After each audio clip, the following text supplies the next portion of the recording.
The last time Real Madrid won La Liga, 2016-17, they scored 106 goals. 2017-18, they scored 94 goals. And 18, Ronaldo went. Last year, they scored 63 goals.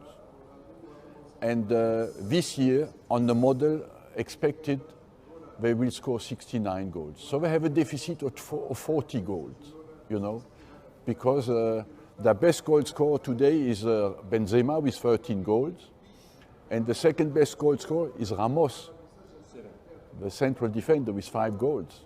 Hazard 1 goal, Vinicius 1 goal, you know. They have no goals from the flanks.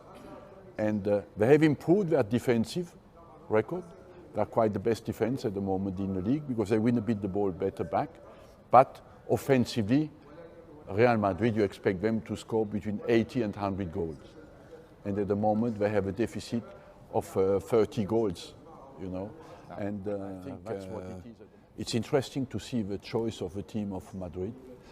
What will happen is the type of play of City is to play high up and pin Madrid in the final third. And when they lose the ball, to win the ball quickly back.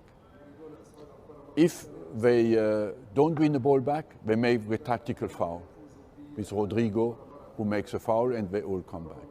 If Madrid can get out of the pressure, of the first pressure of City, they will be very dangerous.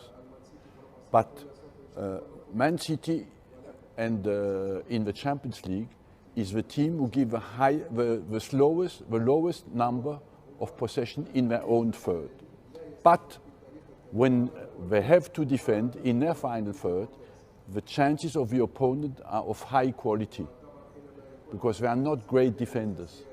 So if you get out of the first pressure and you get in their final third, you can create chances. That's why I think as well on counter-attack, a guy like Bale, you know, who can go from distance, would have been very useful tonight because City tries to get De Bruyne and Gundogan in between, behind the midfield of Real Madrid and find them and go from there. And if you can get out of the first pressure, I think you can be very dangerous. And that's where the game will be decided, the technical level. That's maybe why Zidane has chosen Isco, to have improved the technical level to get out. The surprise is he doesn't play Kroos with a good long ball, but they have not much pace in the team, you know.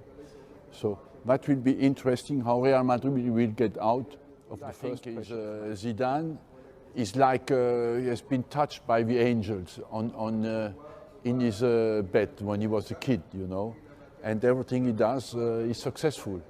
But I believe as well, what I admire with him, he has kept humility during his career and after now as well as a coach. He never teaches lessons to people.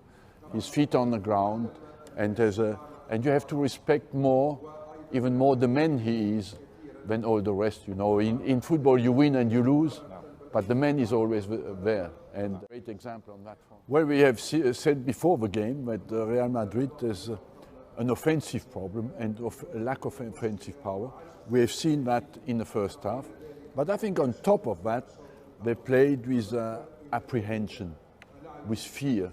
And you could see that the level of confidence, there is no fluidity, they are really cautious. The game is not there.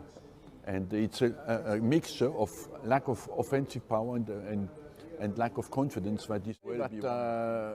Madrid scored in the 60th minute by not creating many chances. But I felt that City got a mental blow, and for a while it looked more like Madrid would score the second goal rather than Manchester City equalizing. And then 74 minutes, have Sterling come on for Bernardo Silva, Bale come on for Vinicius. 78 minutes, 1-1. 83 minutes, 2-1. Jesus plays through the middle, Sterling on the left, and that changed completely the game. And from then on, it looked always City could score 3 and 4 goals and make it even more disastrous for Real Madrid tonight. But overall, once City equalized, Madrid did not exist. But I think Man City spent a lot of money for the defenders. If you look over 4 or 5 years,